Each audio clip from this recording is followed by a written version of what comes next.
Awesome. Well, thank you all for joining us this afternoon, at least here in Sacramento. I know we have some people joining us outside of the area. So if it's evening or morning, good evening and morning to you. But excited to have you join us for our workshop on the value proposition canvas. My name's Cameron Law, and I'm the Executive Director at the Carlson Center for Innovation and Entrepreneurship. This is one of our mini workshops that we host. This is really focused on providing you with some of the tools and frameworks to identify value for your customers. And so us at the Carlson Center, we serve as a regional hub and platform for providing approachable, accessible entrepreneurial education, community, and support to enable startup founders of all backgrounds to scale and launch their businesses. And so we're excited to have all of you here in this space. We have 3 core buckets of programs: our Discover, Build, and Launch programs. This is part of our Discover to really give you those tools and frameworks to go about that business creation process. I'm joined by 2 of my colleagues. We have Arlene Miranda. She can give a wave on the screen here, and then Brian Gladden, who will be leading the workshop here today. But I know you didn't come here to hear me talk just about the Carlson Center, but here to learn and apply these tools and frameworks to building your ventures. And so I will turn it over to Brian, who will share his screen, and we'll get to work here. But we're excited to have all of you here in the space. If you wanted to share in the chat who you are and maybe what you're working on, as well as maybe where you're joining us, would love to see that as well. But thanks for being here. We are recording this, and we'll share that for all of you that registered. So thank you again, and take it away, Brian. All right, thank you. Welcome, everybody. As Cameron said, we're glad to have you guys here and gals. Let me fix my screen. All right, you guys should be seeing it hopefully then. So please, as we get going, you probably have lots of questions, at least I hope you do. Please put them in the chat, and if we have time and sections, we'll stop if they're urgent and burning, but the goal would be to take the questions at the end. We're going to definitely leave at least 15 minutes for questions. So that's the goal, to go through those at the end. All right. And as we get into today's topic, the value proposition canvas, before we get into it and tell you all about it and how to use it, we kind of wanted to get some feedback from you and do some polls so that we can understand maybe your level of understanding of it, if you've used it, where you are in your journey. And so I'm going to let Cameron throw some polls up for us. So please take just a second and answer these 3. The poll has been launched, and I'll see those answers start to come on in. So the questions are: where are you in your entrepreneurial journey? Have you used the value proposition canvas before? And have you run experiments to confirm your problem solution fit? So I think we're about there. Just a couple more individuals. We'll give it 10 more seconds.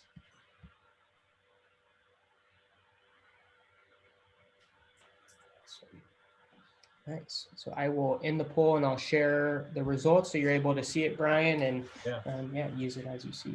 Okay.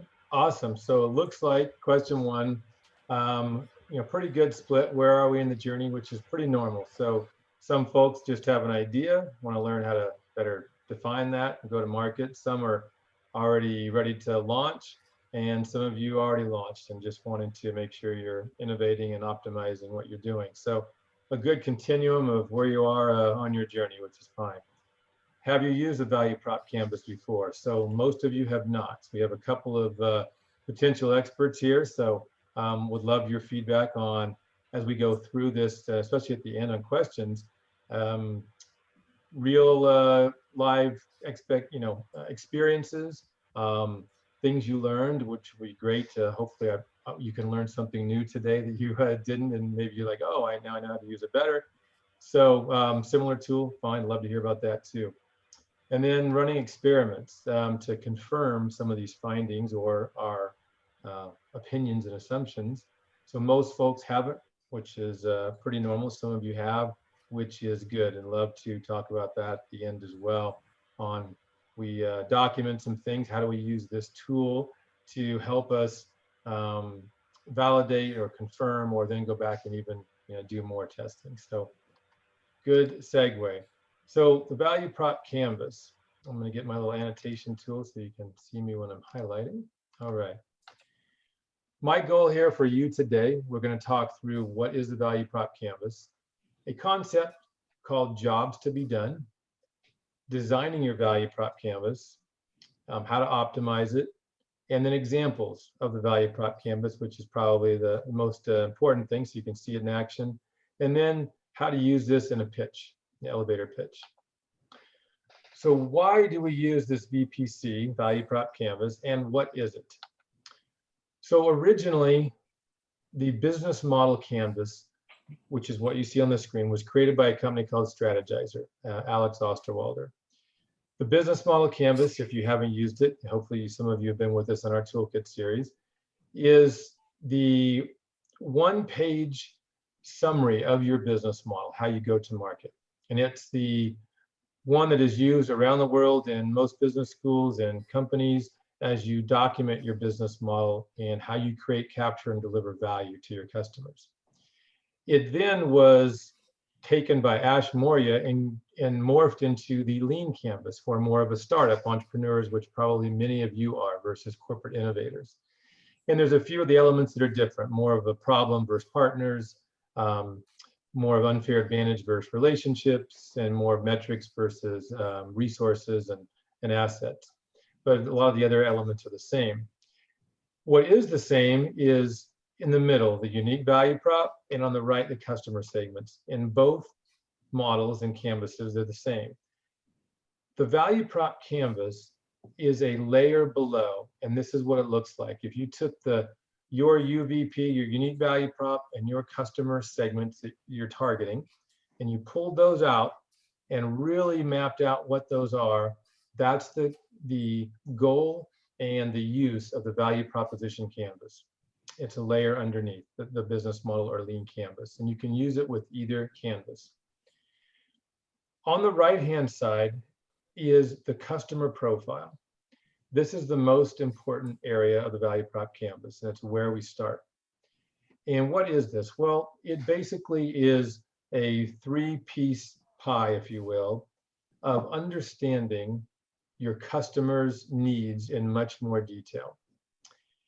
And we're going to go through the next section a concept called customer jobs to be done. And you see this here on the right-hand side. This is the first area we start with. When we think about a problem, a need, a want, a desire, all the adjectives you can come up with for customer needs and problems, we can actually boil those down to a customer job they want to get done.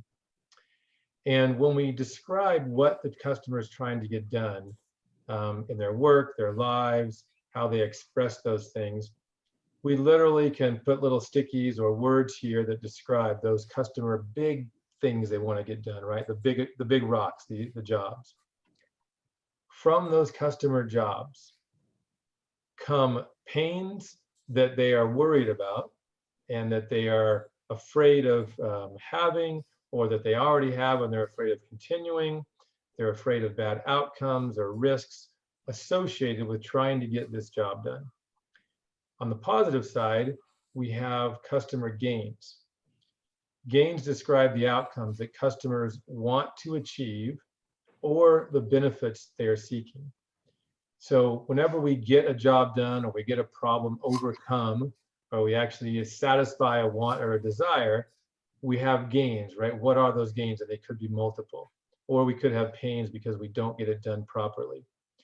This is a much more detailed way to think about your customers' problems and wants and needs. On the left-hand side is what we call the value map. The value map is you, your entrepreneur, your startup, your company, what you deliver. So on the left-hand side here, as a list, you're just going to put down what are the products and services that you've created. What do you sell? And it's not the features and outcomes of those, but literally just what are the things you sell. So it's usually a pretty short list. Up here on the gain creators, as the company, the vendor, you want to list what are the main features, outcomes, things that create gains for your customers. Describe how your product and services provide those gains. And so usually they're features of some product or service. On the bottom side is our pain relievers. And again, they are usually features that describe how your product and services alleviate some customer pain.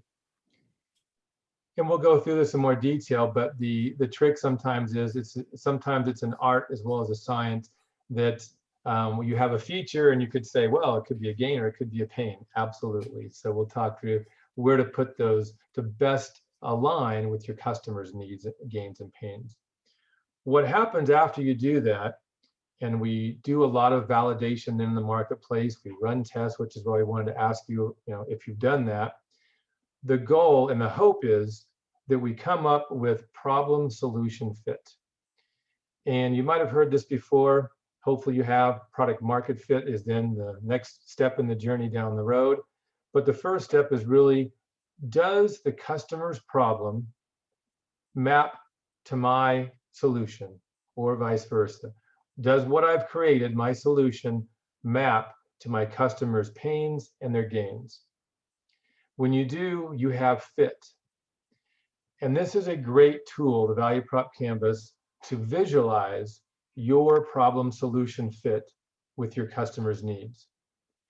Many of you have probably written Word documents, business plans, you describe it, or you have some bullet points to talk about problems and needs. But when you use a Value Prop Canvas, you, your team, your co-founders, your stakeholders, your board, investors, can now actually visualize your solution and your customers' problems coming together. Sometimes you can even use pictures, and we're going to show some examples of what that looks like. And this is a great tool to use to explain to investors and potential even customers, how your thing, service or product, is meeting their needs. And as we talk about experimentation and step back, why do we even talk about experimentation?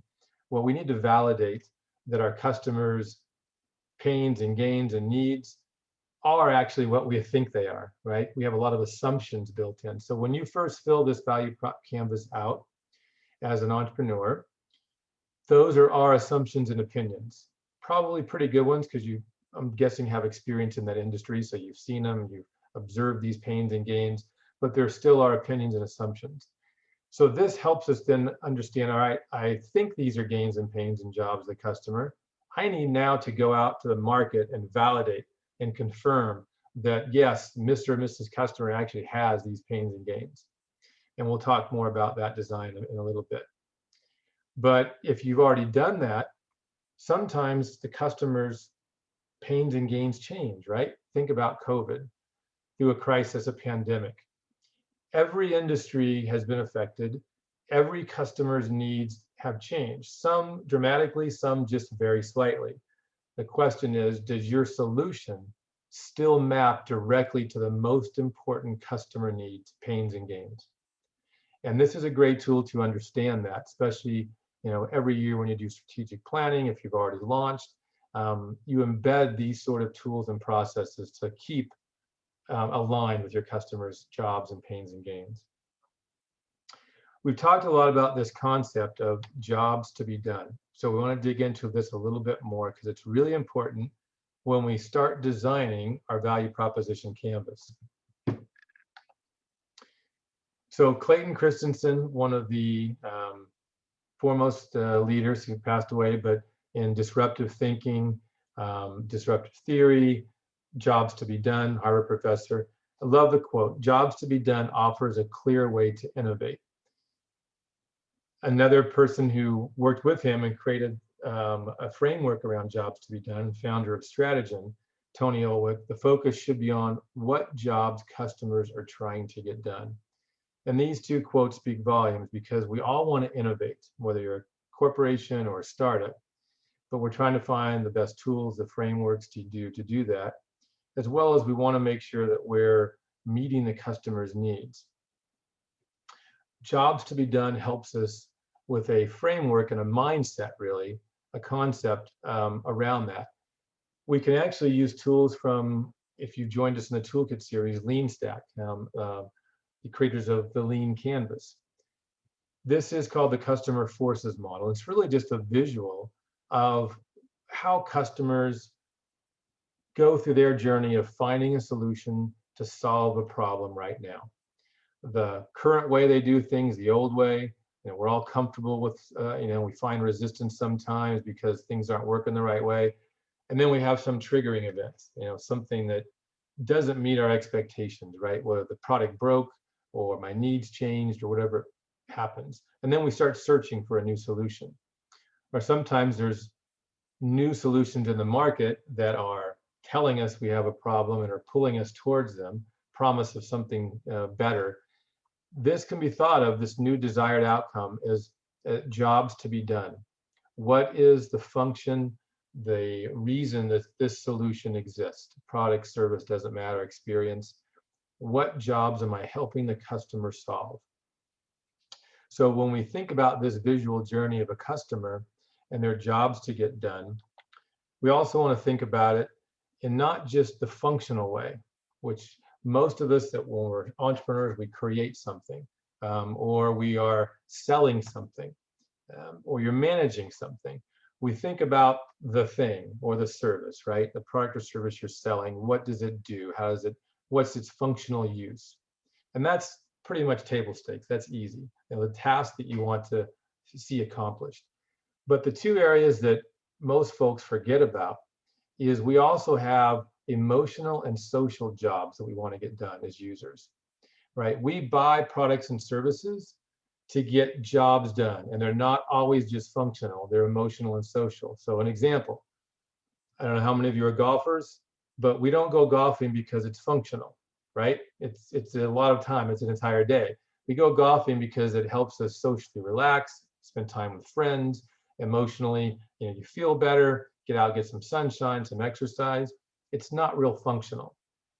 You don't buy a Tesla most of the time because it's just functional. Nowadays it's becoming much more energy efficient, and it's not just the new thing on the market. But we also buy Teslas, and we'll talk about the example here in a minute, because it's emotional and social connection.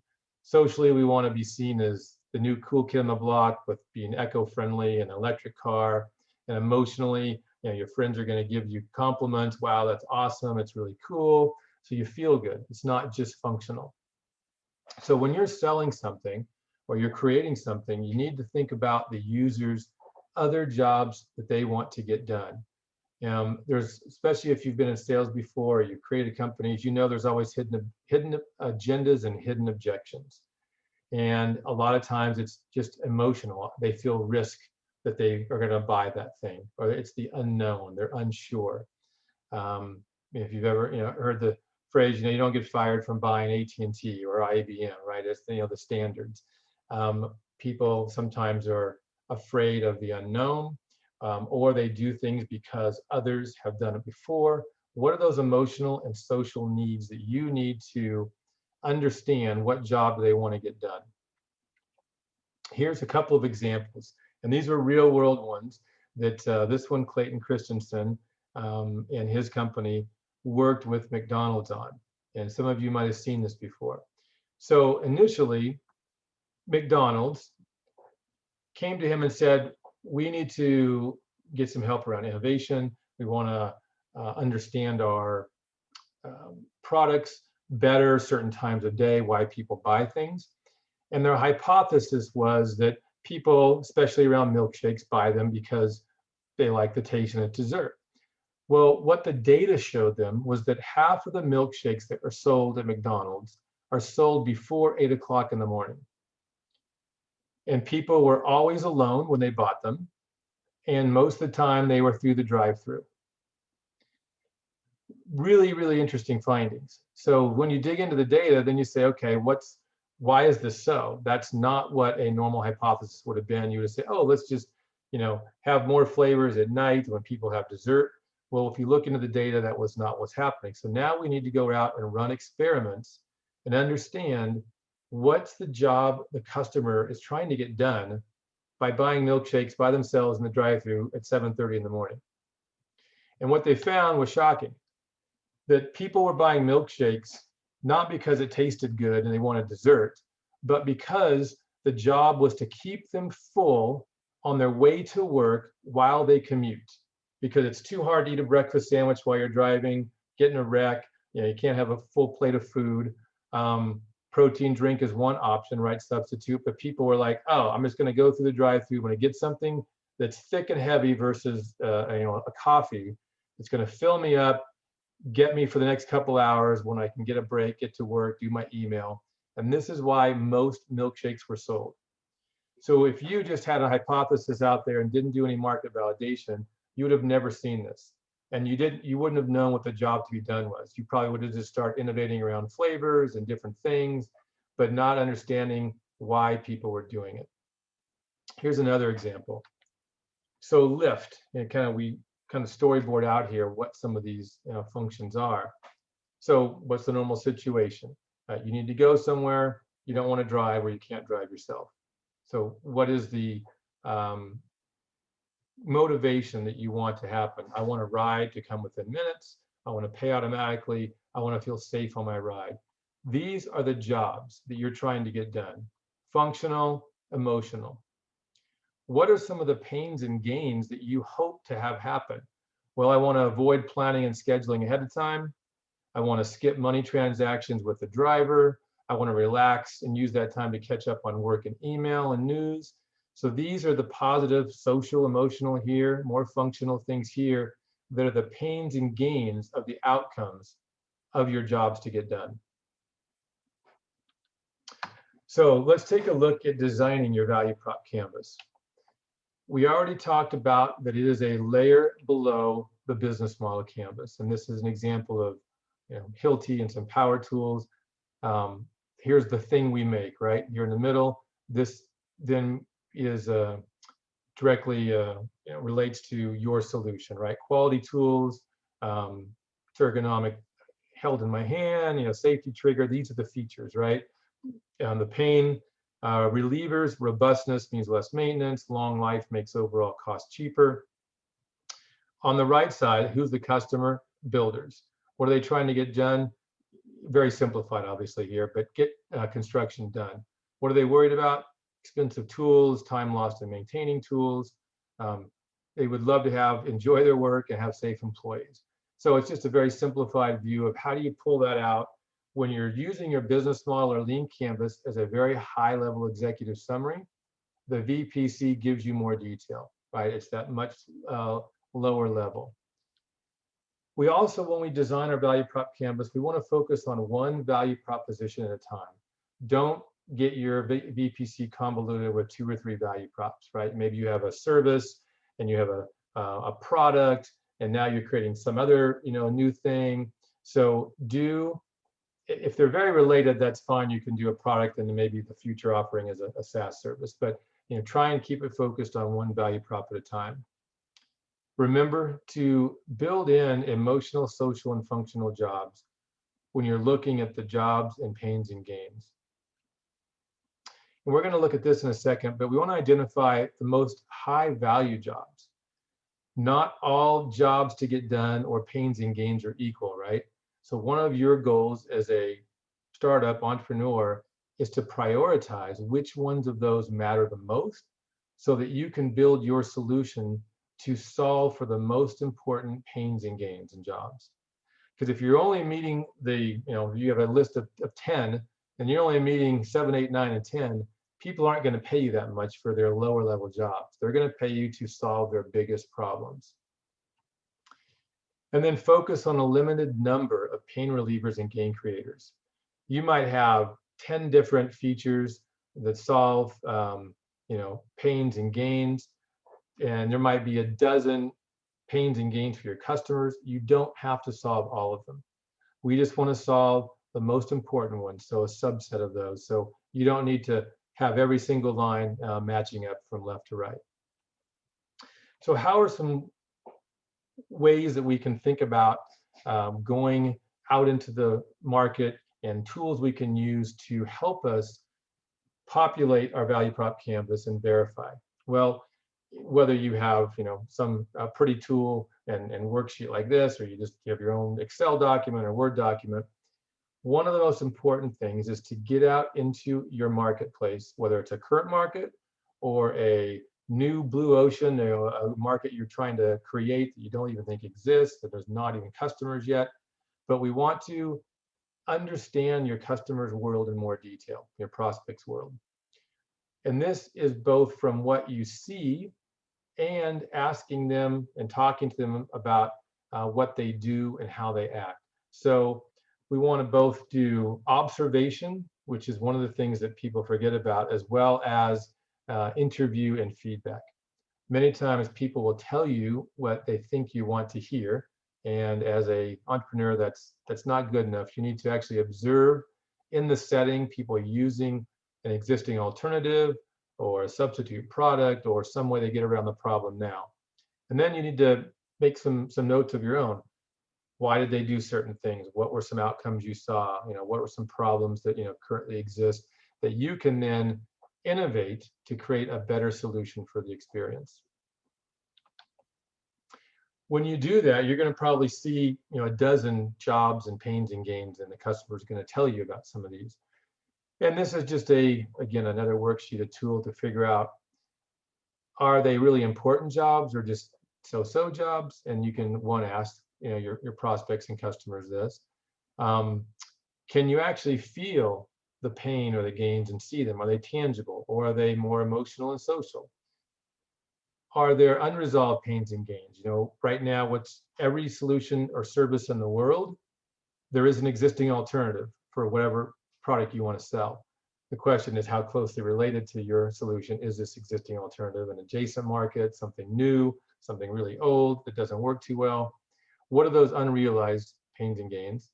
And how much do people spend on that problem right now? Is it just a little bit? Is it a lot? Those things will help us then identify what are the most important pains and gains and jobs to focus on. You might have already launched a product or a company and you're just trying to continually innovate, which is great. So you're saying, how do I continue to innovate something I've already done in this customer profile? Well, you can look to figure out, how do I take my current solution to address even more jobs? Maybe the customer's events have changed, the market has changed, technology has changed. How do I address more jobs? How do I help the customer switch to a more important job? Maybe when you started, you only had the bottom 5 jobs. How do I get to now #1 job, especially through COVID? Maybe the jobs have reprioritized themselves. Right now it's safety, it's social distance, we're on Zoom, we're not in person. So how do I switch to a more important job? How do I go beyond functional jobs? Maybe you've only, this is what it does, here's my features. How do I start looking at more emotional and social things, which is why many people really buy things? How do I get a lot more customers to get a job done? Maybe you have a small segment you are focused on, and how do I broaden my market? How do I get a job done incrementally better? Maybe you satisfied 50% of somebody's need, and now it's 75%, or you saved them 50 minutes of time, right, on versus it took them 2 hours before. Now it takes them less than an hour. How can you get that down to a half an hour? So we're helping a customer get a job done radically better. Maybe it's a technology leap, right? Maybe things have gotten faster that help them radically do things better. Think Uber and your app and things like that. So let's go through the fun stuff, the examples of some of these things. Tesla, I love, because we all know Tesla, and we probably all read case studies and heard things around Tesla. So first of all, when you do your VPC, you want to start with, who is your target market? Who are your prospect customer segment you're going after? And you could have several different VPCs for several different customer segments. This one specifically was the Tesla sports car, right? The Roadster. And they were saying, okay, who are we going to go after? We're going after upper middle class males that make over $100,000 a year. Very specific segment they were after. So when they looked at what are the jobs to be done by this segment, well, they want to convey an image of success. They want obviously personal mobility. They want to, commuting to work is the main thing. They want to be able to go on long distance trips. and they want to be different from others. More emotional, social job, right? What are some of the gains they hope to recognize when they get these jobs done? Well, they'd love to have seating for up to 7 people. They'd love to have high-end battery technology, would love to have high safety ratings for the car, would like to be able to go, further on a charge, would love to get compliments from friends and people comment on how cool the design is, that it performs like a sports car, and brand recognition, right? You want to feel cool. What are some pains that this segment was worried about? Well, it's a new electric vehicle, so you're afraid of accident and harm. There's not a lot of track record, studies on safety. You're worried about stopping and having frequent charging.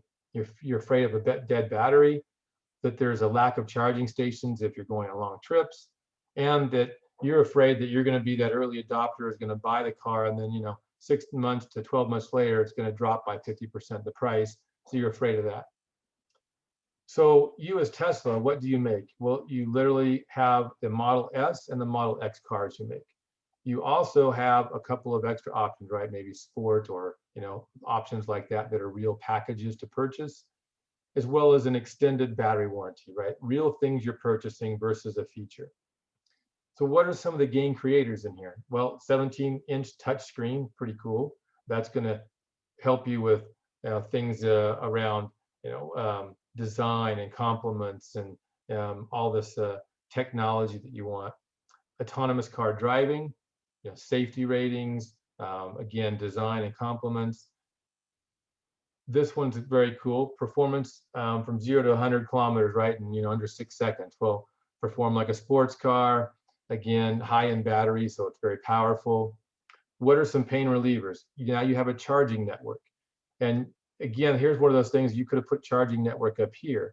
But when you look at what were the biggest pains, yeah, you have battery technology up here, but really the fear was around lack of charging stations, fear of a dead battery, frequent charging. So the thought is, all right, let's put that where more of the pains are that we can directly connect here.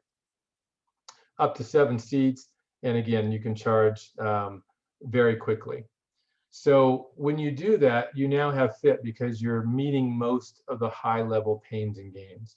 And so it's been very successful. Let's look at a nonprofit. So this is my version I've created of what I believe Shelterbox's value prop canvas would look like. And you might not be familiar with who they are. Shelterbox is a nonprofit that creates we'll show you in a second, but a product that is a box that has tents and utensils and supplies for displaced families in disasters, earthquakes, tornadoes, hurricanes, you name it, around the world. And they send these to families, other NGOs who distribute them. And so their customer segment is families displaced because of disaster and disaster response. So what's the main job? You want to get shelter for your family. You want access to food, blankets for clothing, and you want clean water. Some nice things to have if you got those jobs done when you're a displaced family in a disaster, think Haiti earthquake or things like that, Katrina. The ability to cook would be great. Warmth for family members, free from insects, waterproof shelter. What are some pains that you're worried about? Well, you don't have any money to pay for the goods. Everything potentially is gone that you own. No way to transport your goods. Lack of safety at night, right? Especially when people are just trying to survive. Lack of tools to actually potentially implement things that people give you or build something. And you're unable to actually set up a tent because maybe you don't have these tools or you don't have the physical strength, things like that. So this is what a shelter box looks like. This is what they've created. It's a very hardened case. And inside that, what are some gain creators? Well, it has a 6-person tent. It has blankets. It has pots and pans. And what are some pain relievers? Well, it has solar powered these plastic lights so you can see and protect yourself at night. It also has tools, shovels, saw, hammers, pliers, canvas, as well as it has non-government organizations, other nonprofits, people like Rotary that I'm involved with, that will actually bring the goods to you, bring the shelter box to you, and help you actually set up your tent if you need help. Now you have problem solution fit. Your solution maps to your segment's problems.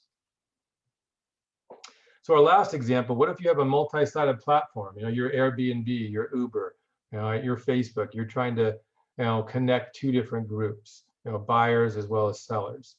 How would that work? Well, let's take a look at what Airbnb would look like for the owners, the hosts of each of the houses. So over here on the right, you're the host. Well, what are you trying to get done? Well, I want to manage bookings. I want to welcome visitors. I want to make sure my house is clean. I want to publish, you know, that I have this thing for rent, right? I'm worried about damage to my house, legal protection. I'm worried about not getting paid. I'd love to be able to make a profit, be visible worldwide, keep in touch with my visitors. So what did Airbnb do? Well, for the hosts, they created this matchmaking, online booking, and a calendar for visits, so you can actually see who's there and connect with them. What are some pain relievers? Verified identification, so you can trust who's renting it. A secure payment, so you know you're going to get paid. And damage insurance. How about for gain creators? Well, you're now creating extra revenue to make profit off of your home you want to rent. You're creating a worldwide reach, a community of Airbnb goers, so you can keep in touch with them, and reviews and a star rating, so that people know that your home is, you know, great and they should come here.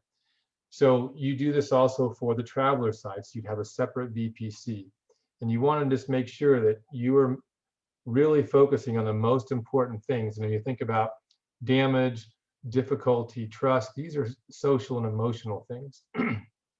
So it's really important we recognize those. After you get done with your VPC and you've validated and prioritized, this is a great tool to help you simplify what is it that you do that creates value for your customer, and how can you state this in an elevator pitch. So your value prop template really forces you to pinpoint exactly how you're going to create value for this end user. And you can also create several alternative pitches. And so really all you have to do is our blank, which is from the product and service side, helps what customer segment, insert that there. Who want to what job do you want to get done? By doing what? By reducing or avoiding some pain and increasing or enabling some gain. Unlike blank, unlike what competition, right? Some existing alternative, direct, indirect competitor. That really helps you succinctly state your value prop. And now you've assumed that you've gone out and validated it, you've prioritized it, and now you can pitch it. So that's how the value prop works. So to summarize, what did we do? What did we look at? Well, we defined the value prop canvas. We discussed problem solution fit. We looked at jobs to be done and what does that mean? How to design your canvas. We gave examples of the canvas, and we looked at creating your elevator value prop pitch. Key insights I'm hoping you can take away is to focus on the customer's job to be done. Focus on one value prop at a time. All three emotional, social, and functional jobs. Identify the high value jobs, most importantly, and focus on those few key pain relievers and gain creators. And then evaluate that fit between the intended value and the expectations of your customers. And get out in the market and observe your customers using it, get their feedback, interview them, get validation that what you think are their problems actually are, so you don't build something that nobody wants. We're going to stop there now and take questions. I think, yep, perfect. We've got good 15 minutes of Q&A. Awesome. So we will open it up for Q&A. You can feel free to throw it in the chat. You can use the raise hand feature or just unmute yourself if you have questions as well. So I don't see any in the chat at this point. There's no silly questions, so don't be afraid.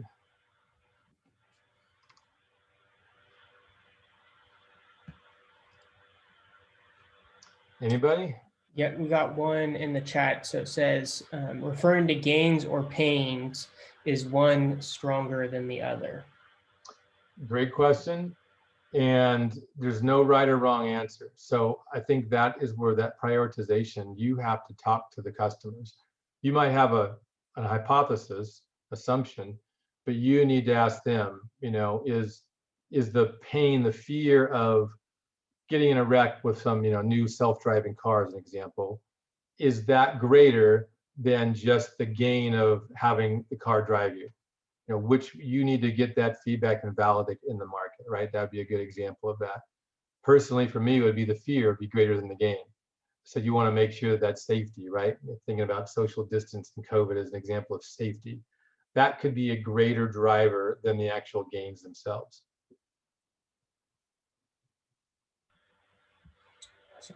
All right, we had another question from Lisa. So can you give any tips for getting in front of customers to validate? So love the intention to certainly validate the assumptions we have. So any recommendations on how to get out there and get in front of them? Yeah, and honestly, my opinion is experimentation, validation, getting out in the market and, asking questions is the hardest part of all of these things, processes, right? And experimentation should never end.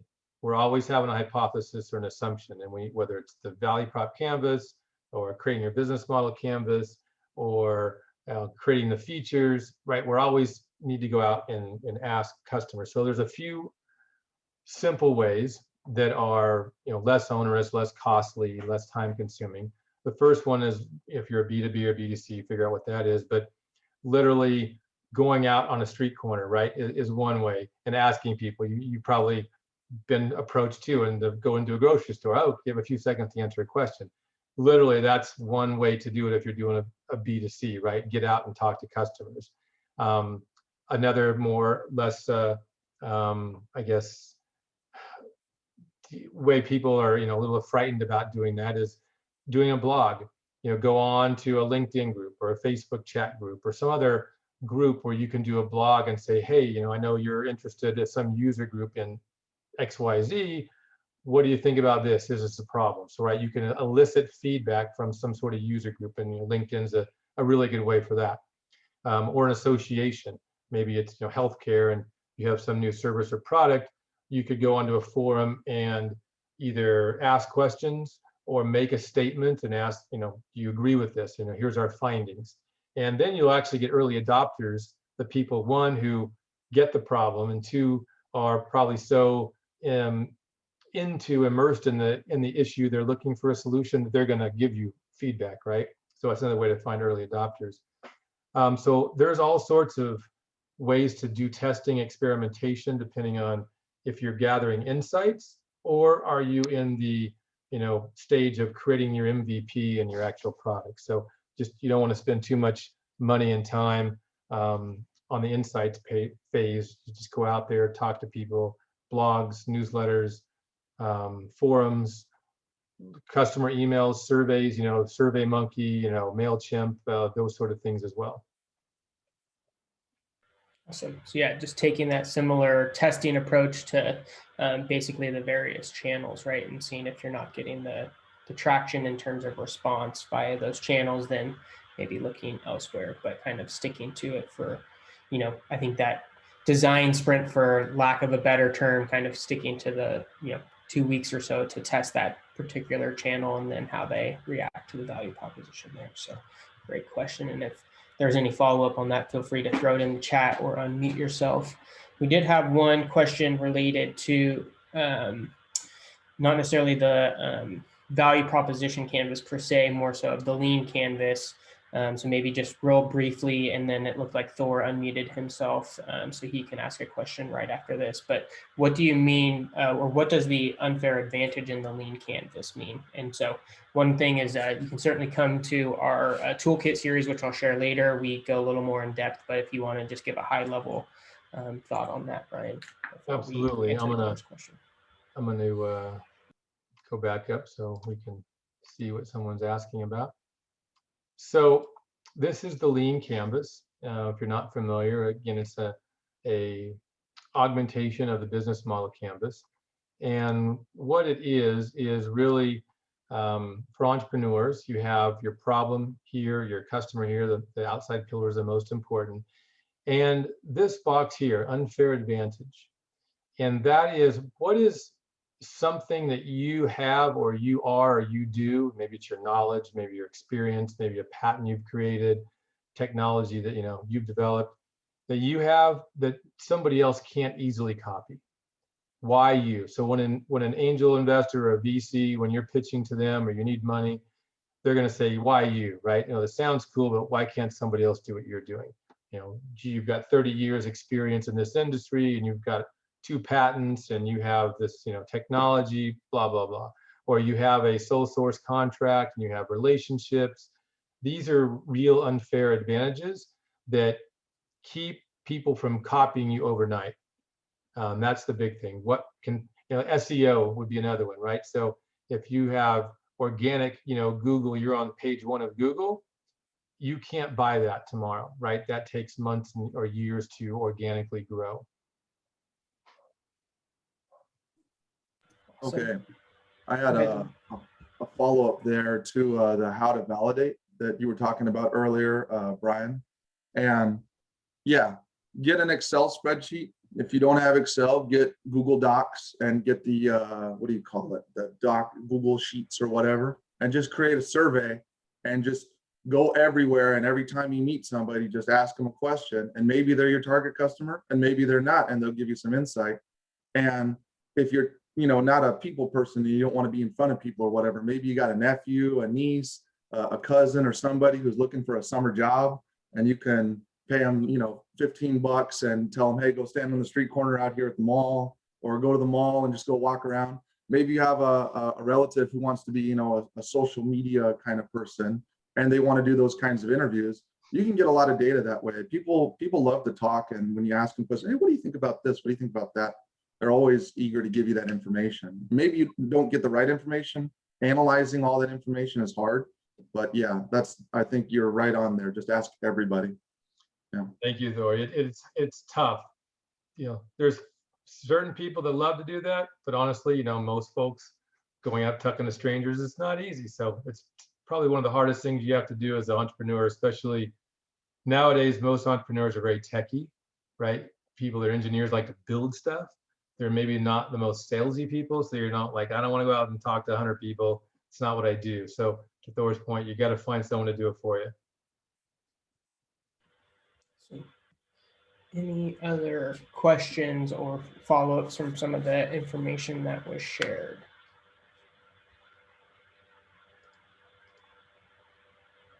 Yeah, no, great point, Thor, of how to, important point of setting up your questions ahead of time is certainly a good way to gain confidence in going and speaking to customers. I think one thing in relation to, customer interviews is not necessarily always sticking to an exact script, because sometimes you can hear the customer really identify the problem. And if you move on from that particular line of questioning and go back to your script, you might lose out on particular insights. But I think certainly it gives you those guardrails of how to lead that conversation and give you that confidence. So thanks, Phil, for throwing that in there. I'd be curious if people that said they had used the Canvas before, any insights that, whether it's something new you learned today or an experience you've had, love to hear from any of you. And as people are maybe throwing that in the chat, if they've used it and want to speak up, Lisa had another question in relation to kind of what's the rule of thumb that you would look at in terms of number of people to speak with. Certainly as many as possible, but I think, yeah, I think that. Yeah, I mean, it's B2B, B2C is a little different, right? I mean, if you talk to 10 firms, that's pretty good. But if you probably, if it's B2C, I mean, you want to get to at least 25 people minimum, 50 to 100 is probably more best practice, right? And that's easy to do on a survey or an online forum. Obviously much harder if you're on the street corner talking to people. Might take you several weeks to get to 100 people. But honestly, 10 people you talk to, it could be a blip when you say, oh, 8 people had this problem. Well, it might only be 20 out of 100. So the more data points you can get, the better, right? I'd say a minimum of about 25 on a B2C and probably 10 companies on a B2B. And I think adding on would just be looking at it from that scientific approach, right? The more data, the more validity that your assumptions turn into actual validated ideas or how to move forward. So, you certainly can only talk to 3 people and move forward, but that's, the risk you're willing to take. But the more conversations you have, the greater insight and validity your idea will be. But good questions. Yep. And then that's certainly one of the areas we always advocate for, are those customer conversations.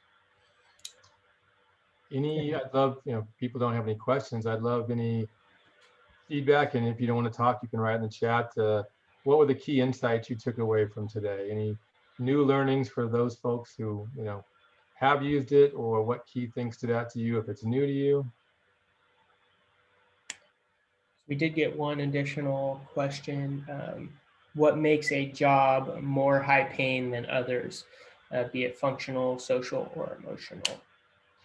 Yes, good question. And really, it's the degree of the pain of that is going on. The customer needs, if you go back to this as a great visual, we all have whatever it is, we have a way we're getting something solved now. What happened to change your view as a user of something that you said, that's not good enough anymore? What triggered it, right? Was it the product broke? You expected something better and it didn't happen. So what degree is that happening? If you have to educate somebody that they have a problem, then they're not going to spend a lot of money on that because they don't even feel the pain, right? They're not even aware that they have a problem. So you need to find early adopters, which is, we talked a lot about that in the Toolkit series. Those people who know they have a problem, they're looking for a solution to the problem, and they have budget set aside to solve the problem. Those are early adopters. They are aware that there's something that's wrong that they want to solve. So that degree of pain, if you have to force someone to tell them, maybe you're a great salesperson, that you have to have this thing, it's the greatest thing ever, and they're like, yeah, I don't even have that problem. Well, they're probably not going to spend a lot of money unless you're an amazing salesperson, but it's probably not sustainable and repeatable. So we got to find what are the biggest problems for those early adopters, and what triggered that event.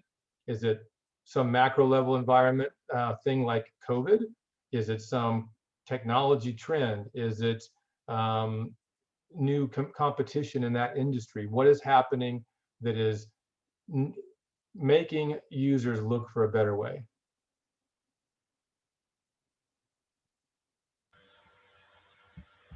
So we have about 5 minutes left, so maybe time for 1 or 2 more questions, and then I have some links to share, but I will throw them in the chat just to get them on your eyeballs. But we'll see if there's any additional questions.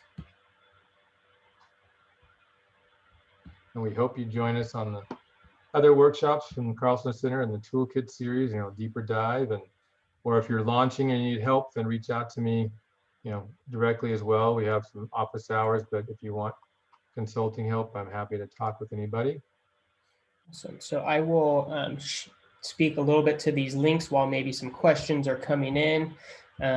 And any maybe key takeaways that you might have. So if you're a student here for the Soul Leadership Initiative, there's a Google form for you to plug in. And I realize I copied the wrong link there, so I will send a new one. But the Startup Happy Hour is tonight. So join us at 5 p.m. for that event. And that will be featuring a Fourth Wave funded female founders panel. And then on Wednesday, there's a design, strategy, and customer journey workshop. And then Brian will be leading 2 additional workshops in the month to come. So one on defining your social impact business model, which will be focusing on the mission model canvas, and then transforming your company's culture workshop as well. And then in August, we'll be launching another round of our virtual entrepreneurship toolkit series. That's a 5-part series You got introduced at a very high level of the lean canvas. So we go in depth into each of those elements and tie them together. We also bring in financial projections and an investor panel. So we would love for you to plug into that. A great way to access these tools and learn more about the frameworks. And then 2 other opportunities. We have the Lean Innovator cohort. We're running another one of those starting in August, and then applications for Fourth Wave, which is an accelerator for female and female identified founders. So check out those resources if you're looking to continue to grow your ventures. And don't hesitate to reach out to any of our team at the Carlson Center. We'd love to line a time for office hours and support you and find the right resources for you. And thank you, Arlene, for throwing the Soul one in. I realized I copied the wrong one in there. So hopefully I bought some time for maybe one last question to sum us up. If not, I will turn it over to Brian for maybe the last few words. Just want to say thank you to everybody who joined, and hopefully you got something out of today. And look for the recording link and join us on the Carlson Center. Hopefully you can like some things or posts that we're putting out as well, and we appreciate your time. All righty. Thank you all, and we hope to see you at future workshops. Thank you. Bye-bye. Bye. Bye.